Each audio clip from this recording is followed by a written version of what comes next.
Hello, hello. Welcome to the 35th episode of the Veggies Abroad Vegan Travel Podcast with the chief veggie pusher, myself, Rebecca Gady-Sawicki.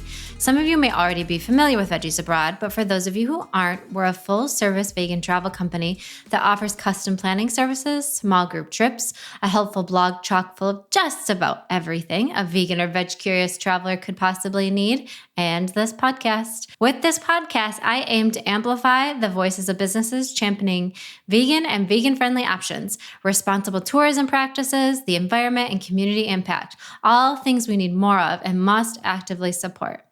Well, we're kicking off this episode on a bit of a somber note. A member of our beloved veggie tribe passed on to doggy heaven yesterday. Calvin was with us for 18 years, which seems really incredible in and of itself. He was a crazy, can't emphasize enough crazy, little dog who either wanted to go 100 miles an hour, he once ran with me for 8 miles when he was younger, or pass out like the cats. There was truly no in-between with that dog. When I was in my previous career and I worked in an office, Calvin acted as our unofficial therapy dog and would often come in and spend the day going from office to office, saying hi. Sometimes I would actually have to go looking for him because he would sneak out to greet people when he shouldn't, like when we'd have special guests. Honestly, I think he was just looking for crumbs or treats, but his visits made people so happy when he would show up in their doorway. And so I just had to let them believe that he really wanted to see them. As I transitioned to work for myself, I know he missed his office social calls. Our kitties weren't nearly as happy to see him as his human friends. Honestly, I think all 3 of the cats would rather he just go and work in an office all the time. We have so many fond and funny memories of that fluffy, crazy guy. From his weird obsession with licking everything, including inappropriate licking strangers' calves. It was really funny, but he would always do it in really weird times. Like we would take him into a store and be looking at something, and he would go up to a stranger and lick their calf or ankle. Like, what dog in this world does that? Calvin did it. To Lake Michigan road trips where his fur would turn into a Swiffer, and I swear he brought back an entire sand dune or beach with him into the car. Hopefully he is now trotting around in doggy paradise with his new and old friends, enjoying way too many treats.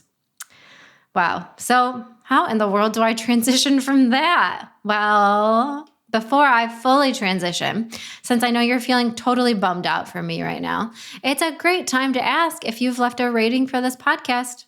Don't lie. I know you probably haven't.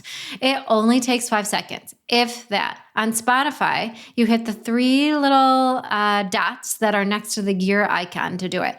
I have no idea, honestly, how you do it on Apple. Maybe it's similar. So how about you hit the pause button right now so you don't forget. Don't worry, I won't go anywhere. I'll wait for you. Just hit the pause button. You could do it in honor of Calvin, maybe, if it's not for me. It really does make a difference, and I will be forever, maybe Calvin will too, grateful for your support. Okay, so now, today's episode, beautiful Sri Lanka. Sri Lanka has been on my list for a while, and when I was chatting with my friend and colleague and today's guest, Rebecca Woolford, about her experience, I knew we had to have a larger conversation about it. We cover so much today, from delicious plant-based food grown super locally to the importance of having women in leadership roles within tourism and everything in between. If Sri Lanka was ever on your list, this episode will definitely give you a ton of inspiration. So joining me today is the fantastic Rebecca Woolford, the co-founder of Kiwano Tourism, an educational platform and membership for responsible travel businesses. She is also the host of the Tourism Reset podcast and publishes articles and short films on the topic of sustainable travel. To date, she's supported more than 1,000 travel professionals reimagine tourism for people, places, and nature. Hosting online events for travel professionals, the first of its kind, she created the groundbreaking Rethinking Wildlife Tourism series with long-term partner World Animal Protection. Her work has raised over $100,000 for nature restoration, including an annual hike for nature, which she walked 100 miles across Wales, climbed 5 out of the 6 highest peaks in the UK, and replicated the grueling daily patrol in the mountains of Slovenia to support female wildlife rangers on the front lines. So let's go chat with Rebecca. Hi, Rebecca. It's so good to see you again. Thank you for joining me today. Oh, it's brilliant to be here. Thank you for having me. Absolutely. You had a really amazing experience in Sri Lanka. It's a country I have not been to yet and a country that is on my list. So I'm really excited to jump into all of the details of it. But first, was there something specific that drew you to Sri Lanka? A person, actually, Rizika, who's the owner of this incredible hotel that we're going to, I'm sure, talk about today. But I've known him for years and years and years. And he'd always said, you must come and see. And I had talked in various capacities about this place through my business. But ultimately, it was him and his energy and passion. He is one of the most incredible human beings I've met and probably will ever meet in terms of his passion for nature and championing women and just all the wonderful things he does. He's also a specialist, like a tea specialist. So he has all these wonderful talents and passions and just a wonderful human being. And so, yes, he convinced me after many years that I had to take a trip there. To find out more, not only about the country, but about this incredible place that he's founded and built from scratch and has just loved and nurtured over the years. I love when you're able to go somewhere that someone else loves so much and they want to share that love with you. I feel like that makes it even more meaningful than you just saw it, saw it in a guidebook and we're like, well, that sounds cool. There's not the same level of connection. Yeah, exactly. He's such a beautiful human being that I just thought, yeah, we've got to go there. And interestingly, he actually wasn't there when we visited. So he was actually somewhere else, but it was post-COVID. So it was 2022 and things were, still quite sticky and difficult in lots of elements within tourism. So he wasn't actually there. So it was really unusual, but also beautiful because he wasn't there. I was able to make these connections with the people in his team that there might not have been space for if he was there. Very true. So what was your itinerary? Where all did you go in the country?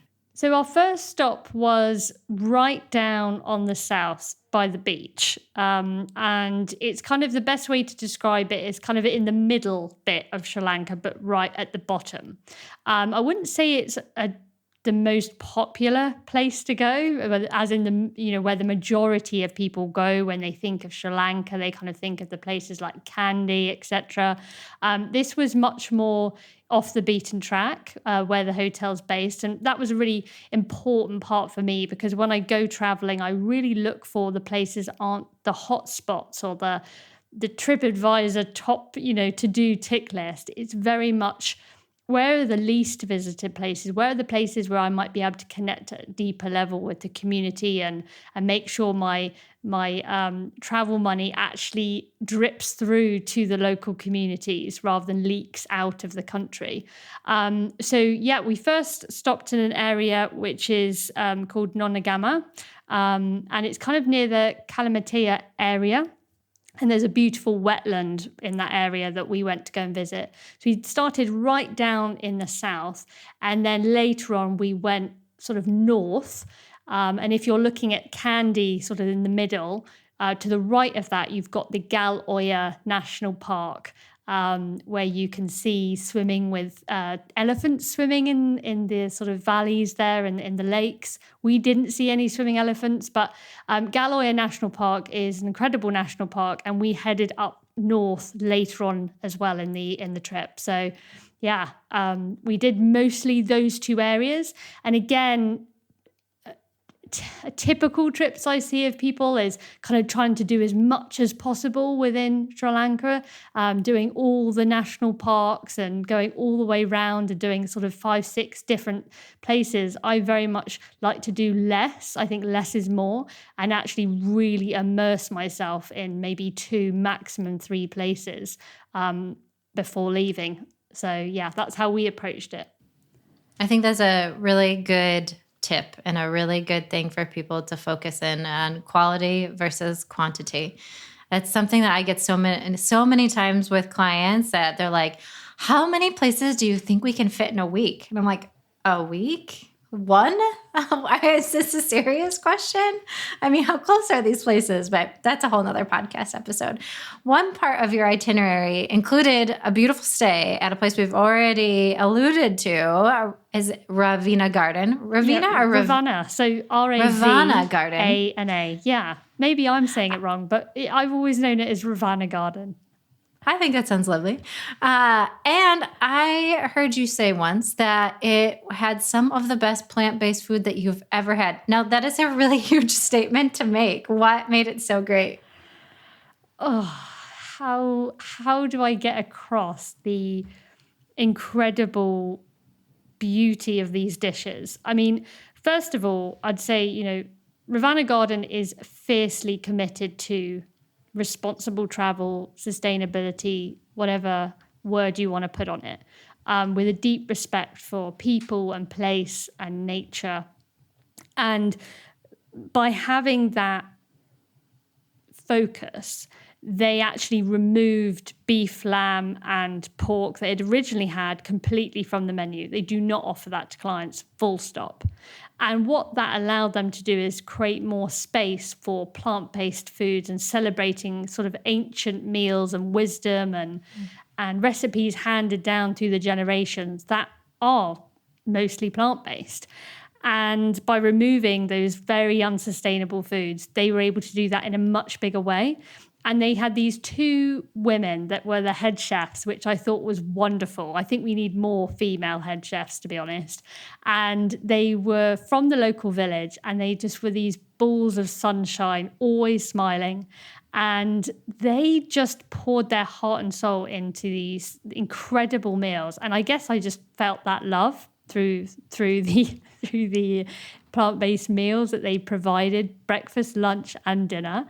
And they presented foods I've never experienced or never in my wildest dreams could ever come up with or imagine.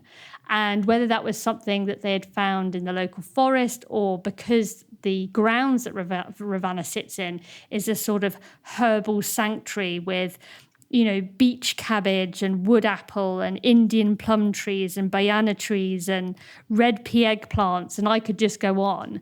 But it's foods that are just so different to what you've experienced anywhere else. You get this profound connection and deep sense of connection with the place, the people, the culture, the history, the plants that surround you through simply what's on your plate. And I don't know if that even gets across 5% of the incredibleness of what I experienced there, but that's the best way I can describe it. I love it. Do you think maybe some of the flavors were stronger because so much of it came so locally? So it's not being, trucked 8,000 miles across the globe. Yeah, super fresh. So they have this, again, fierce commitment that is unshakable in their sort of sustainability efforts. They look at it very holistically. So they're committed to very clean food. And what I mean by that is it's completely toxin-free. So it's organic, local, fresh. And they really talk about that at length with clients and guests to share why that's important for the health of the environment, health of your gut, health of, everything. Everything's connected, of course. So, it's a whole host of reasons, but that freshness, of course, it plays a huge, huge part. Yeah, absolutely. I've had things that have tasted completely different when you've gotten them from home, my home here in the US, versus, where it's grown, say Thailand, for heaven's sakes.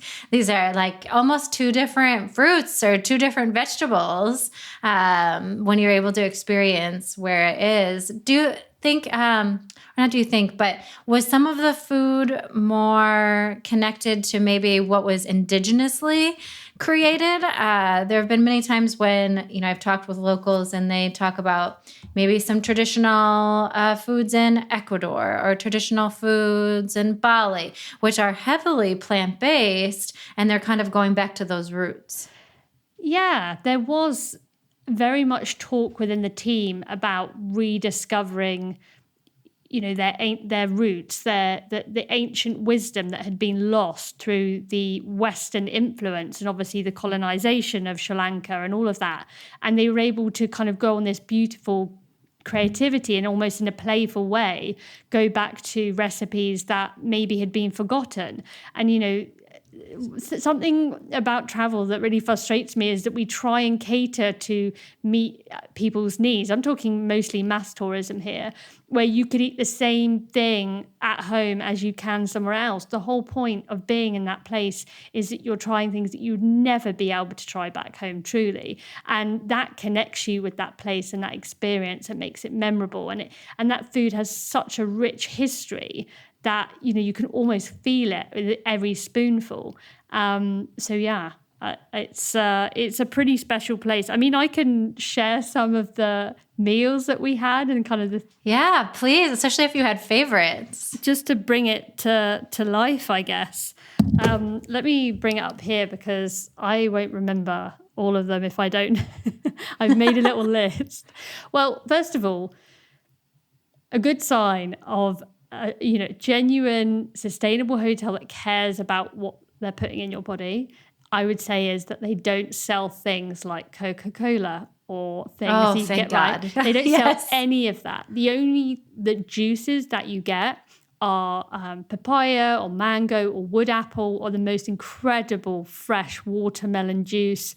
But it's all fresh and it's directly from the local market down the road that we saw on our bikes. So, there is no additives, there's no preservatives in it, there's no selling of drinks like Fanta or Coca-Cola. It's just this fresh juices straight into your glass from the local market. So that's just the juice. Then at breakfast, you might have like a creamy coconut and sweet corn porridge. They do like this finger millet porridge, which is a traditional Sri Lankan meal and powerhouse. You've got another type of ancient grain porridge that they give you that I'm not even going to pronounce the name of because it's so complicated. It would sound awful. Then they give you this like bread basket with this assortment of Spanish, like cinnamon, pumpkin, carrot, or just all these different things going on. A lot of coconut, of course, going through everything. And then for lunches, you might be surprised with like a fresh salad with all sorts of plants from the forest or from the local garden. They've got jackfruit seed croquettes, crispy wild mushroom fritters, crumbed fried ash plantain. You've got a creamy pumpkin soup, velvety lentil soup, and then obviously different types of rice. You can get really excited about that. Pineapple delight. I mean, I can just go on. The things that you get served, you just couldn't imagine in your wildest dreams. And It's like every meal's an adventure. Yeah, and the colour and the richness. I love it. And you just want it to last because it's just so amazing. You can get a sense of how much I want to be back there, right? Yes, I absolutely do. And so aside from food, Ravana Garden also has a strong focus on empowering women. You mentioned it already with both head chefs are women. Can you talk a little bit more about why that was why that might have influenced maybe some of the offerings and why this is an important thing to have reflected in tourism? Yeah, because, I mean, women are so much a part of the hospitality or the tourism sector, a part of that whole, beast that tourism is. It's one of the biggest industries in the world. And I think it's over 50% of the workforce is female, but largely are concentrated in roles that aren't necessarily about decision making or roles that might be more focused on housekeeping. And actually, if you look at the data, there's women missing in roles, management, like I said, decision making. And it's really important to have that balance, both men and women. And it's the first hotel I've come across where there were 2 female head chefs, but they were from the local village. So often, actually, if you look into certain hotels, you find that they've actually sourced people from other countries sometimes and brought them in for their specialty, which I understand why businesses do that.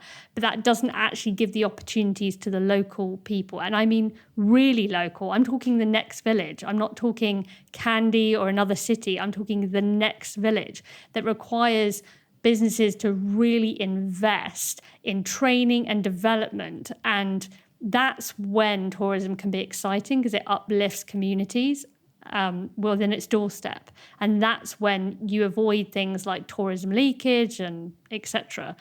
I think, the female empowerment, the founder of Ravana Garden, Rizika, has such an incredible, authentic sense of empowering women that it wasn't just the head chefs, it was the head of sustainability. There was this wonderful woman from, again, Sri Lanka, I think maybe not the next village, but maybe the nearest town, and how much he was investing in her development because she was so passionate about soil and permaculture and organic farming and how hotels can really lean into all those subjects. And yeah, gender equality is often the missing ingredient within sustainable tourism. And it isn't just obviously, thinking about the food, what's on our plates and the process that's taken to get there. But in terms of, the people that are uplifted, and we often talk about tourism being sort of uplifting communities, we need to go deeper into that and think about the women and the gender inequalities that very much still exist. Yes, on a wider sphere, but particularly in tourism. And so any hotel like Ravana that really makes a particular focus on uplifting women, and particularly with sometimes in countries where women are seen as less, or they have less opportunities, or their role is seen to be at the home, it's even more important. This is maybe a challenging question to answer, but do you think that your stay here was different because of those elements than versus maybe somewhere else that didn't have that same level of care and commitment?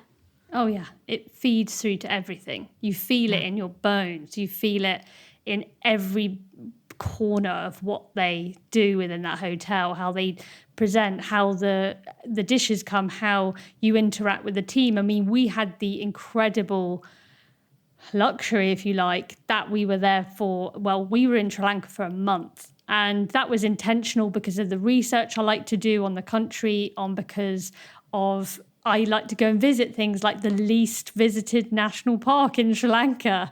And, I had this amazing time. So I actually spent weeks with the team at Ravana, and we got to play netball with each other in the evenings, and we did some beach cleanups together, and I got to know them at a much deeper level, I think, than most would have had. And you just realize that, you can have all this surface level stuff from some hotels that might, talk about sustainability and talk the good talk and maybe have some great plant-based menus. But when you go deeper than that and you really connect with these people that feel such gratitude and appreciation for what someone like Rizika, the founder of the hotel, is doing to try and protect the area, to hold this wildlife corridor that he is literally holding. When you look out from this hotel, you could easily have the most beautiful sea view, but you don't. You don't, because he hasn't cleared it. He hasn't cleared one tree to maintain this beautiful ecosystem that wildlife was moving through every day. I saw more wildlife there than any other national park, any other place in Sri Lanka I visited, because it was just this holding, it was this sanctuary. And that sanctuary was not only preserving a space for nature and animals, it was uplifting women and men and that whole community, because it's an energy, it's a soul, and you can't fake that. You just feel it. They're incredibly invested in the community in a different way. They have, trying trying to think of the word for it. They have a different foothold on it because their children are going to be living here. They want them to do well. It's their mothers, their sisters, their brothers. It is a completely different thing than if you're flying home and you're just there for a job. And you're absolutely and a different spot experience. on. I would meet someone and they were like, that's my cousin. And oh, yeah, that's my second cousin. Oh, yeah, that's my sister. She looks after this part of the hotel. So it was very much a family affair kind of thing. And you really felt that. It felt like a family. You felt part of the family. That's amazing. That is a really unique experience that most of us don't get to have when we go somewhere. Normally, you check into a hotel, you hope you do not have to interact with anybody. Maybe you can check in from a device. You go to your room, you sleep, you leave. And that's the majority of them, really, nowadays. Yeah. So it's so nice to be able to stay somewhere you feel like you're part of someone's home. Because that's a totally different experience. Hey there, fantastic listeners. Let's hit pause on this episode for a thrilling announcement, a golden ticket to Globetrot with Veggies Abroad. Veggies Abroad isn't just your go-to for vegan guides and trip planning tips. It's your passport to extraordinary small group journeys, carefully crafted by the ultimate veggie pusher and your favorite podcast host, me, Rebecca Gady-Sawicki. I've spent countless hours researching the best vegan hotels, food, and experiences, and now I'm bringing those experiences directly to you. Join me and my newfound veggie pals on escapades to exciting and exotic destinations around the world. Whether it's trekking through the Thai jungle to witness elephants in their natural habitat, or staying at a carbon-neutral camp in Kenya during the Great Migration, our adventures are nothing short of spectacular. And guess what? Those aren't the only exciting trips awaiting you. So what are you waiting for? Cruise on over to veggiesabroad.com pronto. Well, how about after this episode is over? To explore our dazzling lineup of trips and secure your spot on your next vegan adventure today. And it's transformative for not just you, but those people that call it home. And that is the point. Travel isn't just about what can I get from it. It's transformative for both sides, that they're learning things and you're learning things, and you both leave with something different, and you're thinking different, asking different questions. But if you want to really connect with Sri Lanka on a deeper level, I would urge you to go to places like Ravana or somewhere else that's not the obvious, that's not the chain hotels, that will have a pre-scripted way for you to interact with that culture. You want to get the real deal. I mean, yeah, absolutely. Well said. Yeah. I remember one particular moment I'll share with you if you're happy for me to, is we were there over Christmas, and on New Year's Day, we hadn't expected it. It was not an itinerary, it wasn't planned, and they just wanted to show us how they celebrate New Year's Day. And they got a little fire on the floor. We all came together. They had a clay pot, this most beautiful clay pot.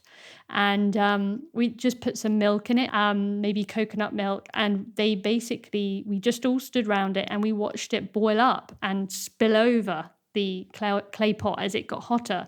And that was just to represent the year and celebrating the abundance and what was going to happen that year. And it was so simple, but felt so profound. And you just felt such connection to like the history, the people, everything. And it was just those small things. Like, it wasn't fancy. It wasn't, particularly exhilarating. It was just simple and cultural, and I just loved it. That's awesome that they wanted to include you in that as well. Like that, you'd think at that time, most people within that industry, they want a break. They don't want to have to deal with guests anymore. But the fact that they cared so much, and obviously they must really like you. How could they not? That they wanted to share this experience with you is incredibly meaningful. Yeah.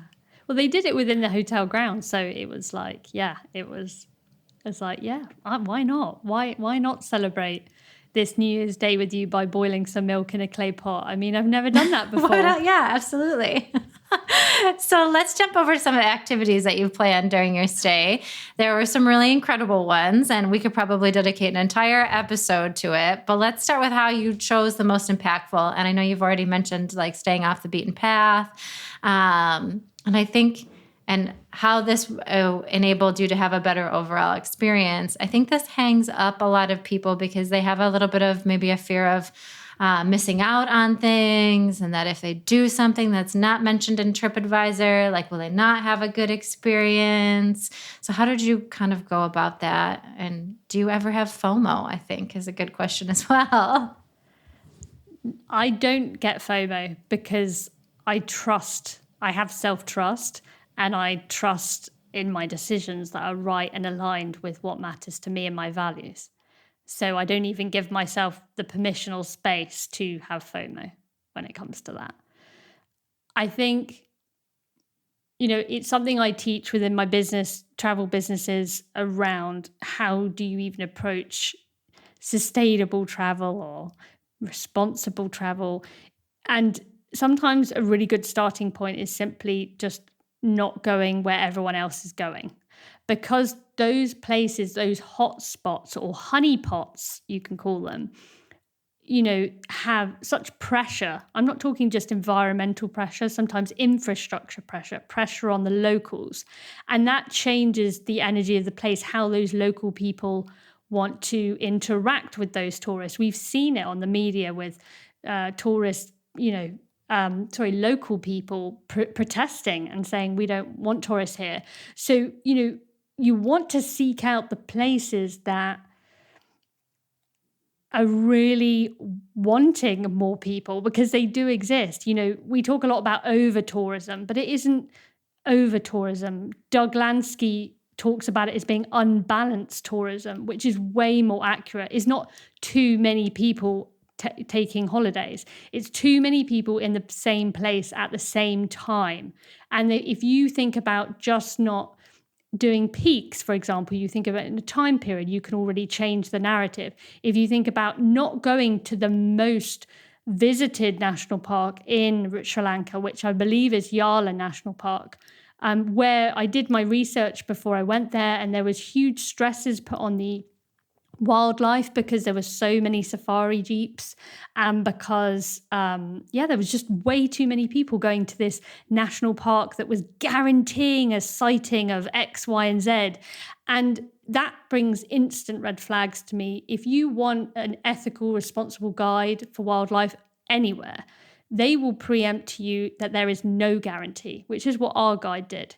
There is no guarantee. Wildlife is unpredictable. I mean, it's wildlife. Otherwise, go to a zoo. I mean, don't go to a zoo, because I really advocate people to really question zoos.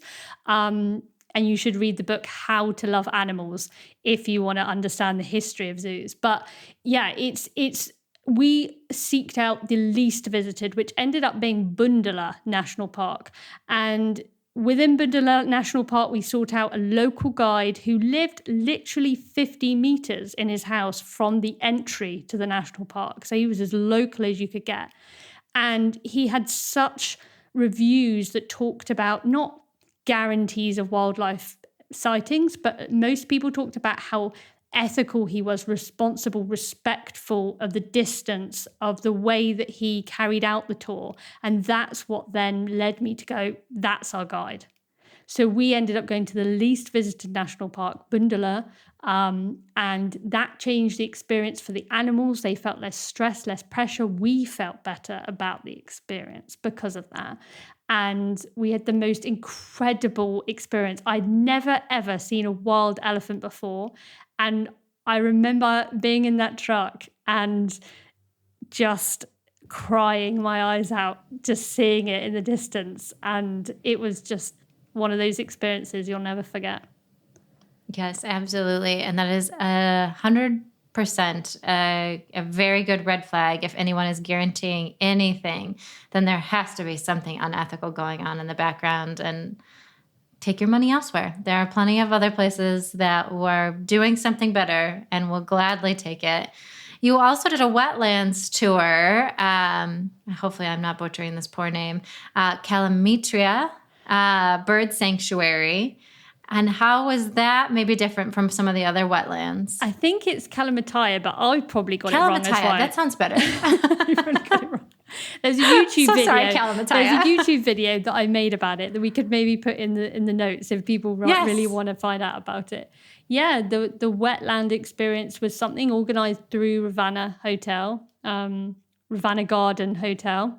And yeah, they basically connected us with a local who knew the area inside out, and we got on board a human-powered boat. So there was no motor, nothing. It was this guy with his stick, and you can see that in the video, pushing us along. And it was one of those, again, by connecting with a local guide that, is really trusted by, again, the hotel that I trust. We were able to get out really early. I think we left about 4 or 5 in the morning, and we got sort of this prime sighting where we saw other tourists being charged probably more money by other tours, or maybe less. I don't know how much they were being charged, but other tours from other guides where they were bringing them out sort of like late morning, and most of the birds had already gone by that point. So again, we got that better experience because of that local knowledge of like, yeah, you've got to be there before 6 a.m. if you want to see the best of the birds in the wetlands. And, through that experience, we connected with some of the environmental problems they were having in that area. So again, adding more narrative and layer to the story, understanding the place rather than just this kind of romanticized, oh, these birds are lovely, how wonderful. What is actually going on in this ecosystem? How is climate change affecting it? And, what are the solutions, etc. So it was an incredible experience of moving through this wetland where there are apparently crocodiles. But that didn't, I honestly wasn't worried about that. He was really surprised. He was like, most people that come on this boat are quite nervous. And I was like, no, I mean, I'm not jumping in the water. So not purposefully anyway.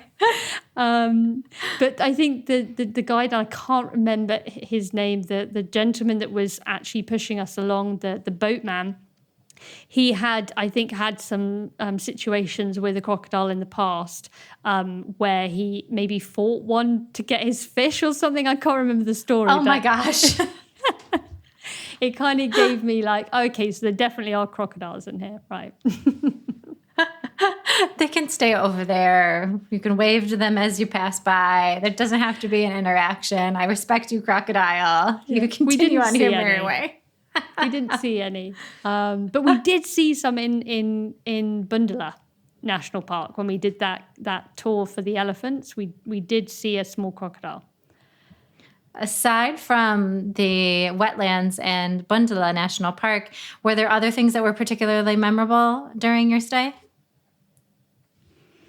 Yeah, so we also stayed in Galoya Lodge, which sits just outside the Galoya National Park, which was another national park we wanted to go and visit. It's quite famous for potentially seeing elephants swim from island to island. Wow. But we didn't see any elephants swimming because wildlife is unpredictable. I mean, you can't control it. That's the whole magic of seeing wildlife. You mean they don't have like a swimming schedule where elephant number 1 goes out at 3:30? But do you know what was really profound there, and something that the Ravana Garden didn't offer that Galoya Lodge did, is a walk with the Vedda, which is the indigenous tribe of Sri Lanka. And, Rebecca, I had these incredible romanticized views that I have since questioned of what that experience was going to be like. And the truth is, it was an incredible experience. I'm happy to talk through. We got to walk with this this chief of the Vedda tribe. But the Vedda tribe, the Vedda indigenous community of Sri Lanka have experienced awful injustice and displacement from creation of national parks, This particular chief would share with me how he was being taken to court for simply fishing in a lake that he has for generations and his family been able to do. And you start to unravel sometimes that conservation isn't always as it seems, and actually indigenous people know the land as best as anybody. They are the custodians of place and deserve our utmost respect. And actually in Sri Lanka, they have not been respected. And I went to go and actually see where the Vedda tribe lived, and they had been displaced off their lands to the side of the road, which the government had built them something that was not adequate. And even though the tour was experienced, it was really important for me because it was when I realized how much indigenous people have been at the sort of just in terrible injustice, basically. And that doesn't sound that cheerful as a tour, does it? But for me, like, I'm always trying to learn. And right. I was learning so much.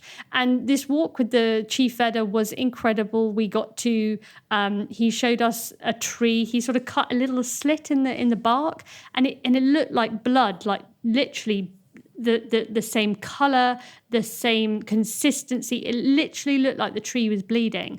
And he would talk about the medicinal elements of the tree and different plants, and his knowledge was just incredible. And obviously I was keen to connect at a deeper level with the indigenous people, and I think that tour was an entry point to it. I don't necessarily think it was the best way I could have if I had spent more time, but yeah, the walk with the Vedda indigenous tribe was pretty special. Although maybe not the happiest moment of the itinerary, I think it's an important one that we that we understand perspective and place and what has happened. So often people will say, like, I went to so-and-so place and it was X, Y, or Z negatively. And, I'll say, well, but what's happened there? Like, what is actually going on? And I think it's so important that we withhold judgment and we think about and we learn about what's going on in these places that has gotten it to this point, because so often there's so much of the story that isn't being shared on tourism websites or on blog posts or whatever it is that you're looking at. TripAdvisor. We'll throw TripAdvisor under the bus again. But it is an important part of the process. And I think, again, it helps you to appreciate the experience even more, adds more color to the experience, if you will. Yeah, and there's light and dark, and there's history there, and that's all part of the experience. It's not just connecting with the good bits, because that's not really the true place. If you want to connect on a profound level when you travel, which is the whole meaning, I think, and point of travel. It's not to have this perfectly comfortable rose-tinted glasses. It's to learn, it's to transform, it's to understand the world, our place in it, maybe to even build more gratitude for the fact that you aren't displaced, that you have a home, all these things. Yes. And that is the beauty of travel. And it was a real moment to connect with the chief of the indigenous tribe, because, like you mentioned there, Rebecca, it's, so often the narrative we're told within tourism is being told through people that don't have connection to that place, or they aren't from that place. And actually, you always need to question, like, where is this narrative coming from? And sometimes to hear from indigenous people, like, that's the most authentic version you can get of that place. Because actually a huge amount of tourism, magazines, articles, everything is just told through a Western point of view. It might often be talked about from a perspective of someone that's never even set foot in that country. I'm all big for, like, indigenous perspectives of tourism, indigenous-led tourism. Excellent point, for sure. As we wrap things up, are there any last tips that you'd like to give listeners for planning a trip to Sri Lanka responsibly? Yeah, I would probably just recycle what I'd said earlier on. Yeah, definitely go to Ravana Garden. Yeah, like Ravana Garden Hotel. Well, I'm going to say that because I had the most incredible experience. And food particularly, like, after all, we're talking about veggies, plant-based cuisine. We did along the way try food in various places, and I can say hand on my heart, we had the best food we experienced in a whole month in Sri Lanka at Ravana Garden Hotel. So I think that stands for something. So if you want really authentic food that's plant-based, that's deeply enriched with culture, then that's the place to go.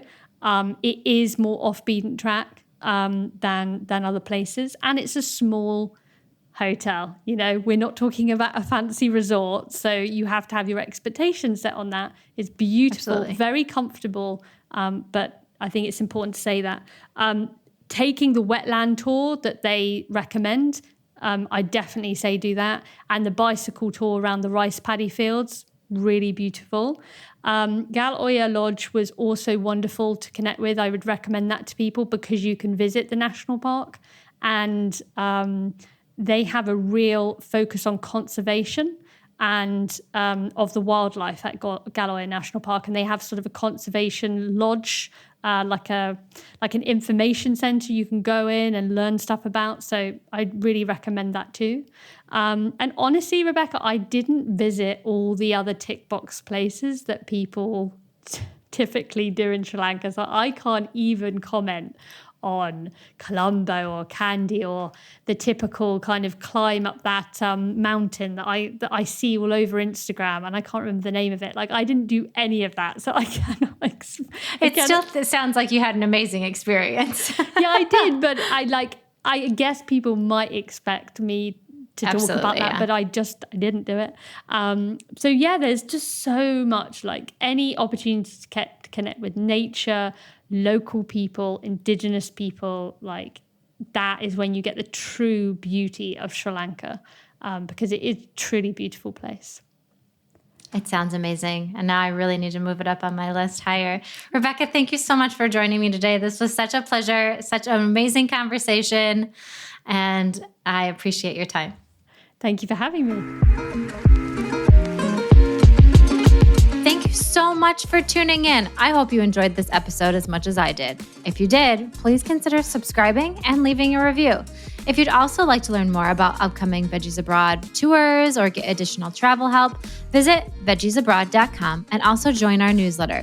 It's the best way to stay up to date with loads of new content, like where to find gorgeous vegan hotels, what to eat in cities around the world, trip planning tips, and so much more. Well, that's all I've got for now. Until next time.